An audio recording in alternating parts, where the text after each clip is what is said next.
10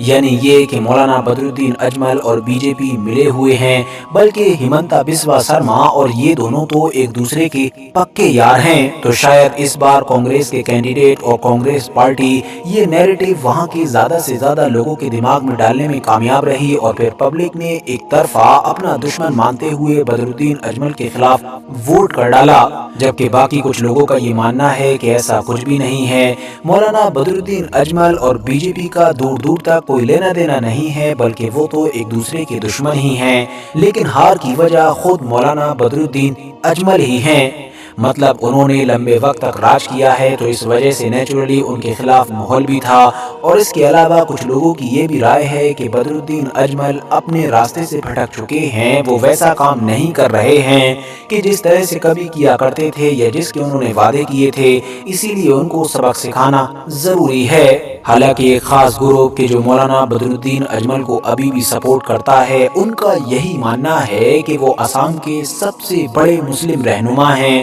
انہوں نے مسلمانوں کے لیے جو کچھ بھی کیا ہے وہ نہ تو پہلے کسی نے کیا تھا اور نہ ہی فیوچر میں کوئی کر سکے گا۔ فی الحال دوستو، ان میں سے وجہ جو بھی رہی ہو، مگر بدرالدین اجمل کے کھاتے میں ایک ایتہاسک ہار درج ہو چکی ہے۔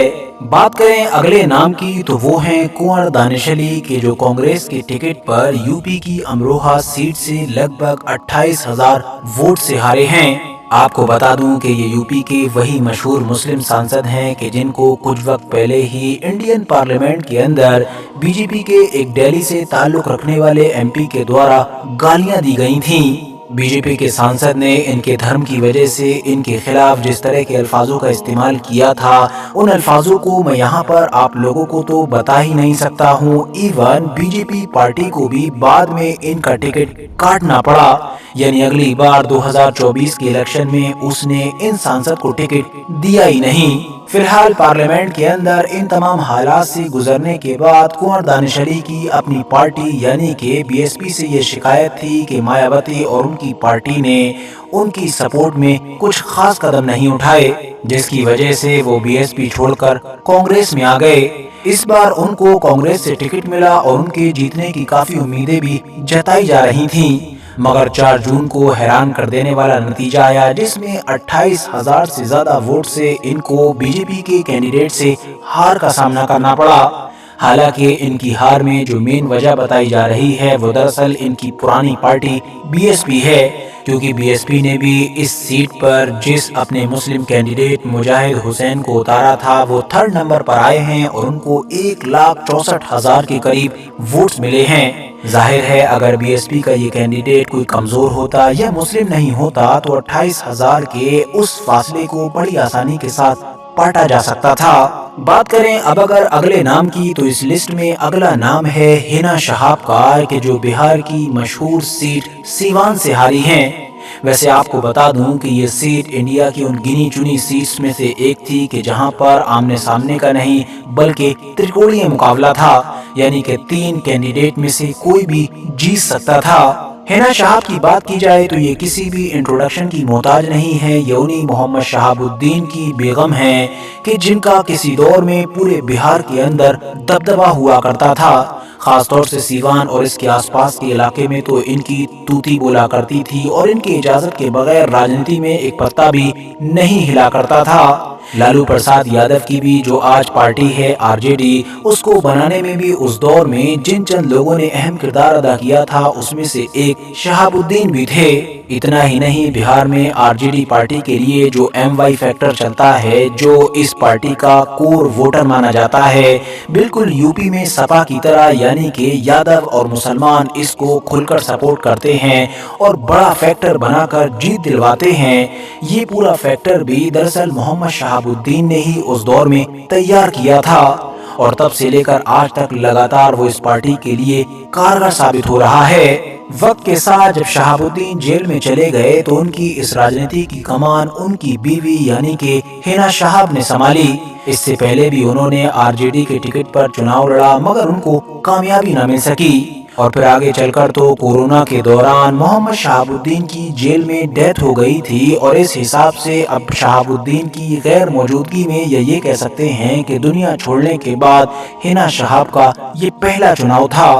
RJD سے ناراضگی کی وجہ سے ہنا شہاب نے اس بار اکیلے لڑنے کا ہی فیصلہ کیا تھا۔ تو اب اس سیٹ پر ایک کینڈیڈیٹ تو RJD کا تھا، دوسری خود ہنا شہاب تھی یعنی کہ ایک آزاد کینڈیڈیٹ، اور تیسرا جو تھا وہ نتیش کمار کی پارٹی JDU کا تھا جس کے ساتھ BJP کا بھی گٹھ بندھن ہے۔ ان تینوں کے بیچ ہی کڑا مقابلہ بتایا جا رہا تھا، لیکن پچھلے 3-4 مہینے سے لے کر اب چناؤ تک جس طرح کا ماحول ہنا شہاب نے بنایا تھا اس سے لگ رہا تھا کہ ان کے پالے میں گیند زیادہ آ چکی ہے اور یہ آسانی کے ساتھ جیت سکتی ہیں، کیونکہ مسلم تو ان کو ایک طرفہ مل ہی رہا تھا RJD سے کٹ کر۔ اس کے علاوہ وہاں کی اونچی ہندو جاتیوں کا وہ ووٹ بینک جو کسی دور میں شہاب الدین کا کور ووٹ بینک مانا جاتا تھا وہ بھی ان کے پالے میں آ چکا تھا۔ آپ کو جان کر شاید حیرانی ہوگی، کیونکہ باقی لوگوں کو بھی یہ دیکھ کر حیرانی ہی ہو رہی تھی کہ ہنا شہاب کے جو ایک مسلم کینڈیڈیٹ تھیں ان کی ریلیوں میں ایسے لوگ نظر آ رہے تھے کہ جن کے گلے میں بھگوا گمچھا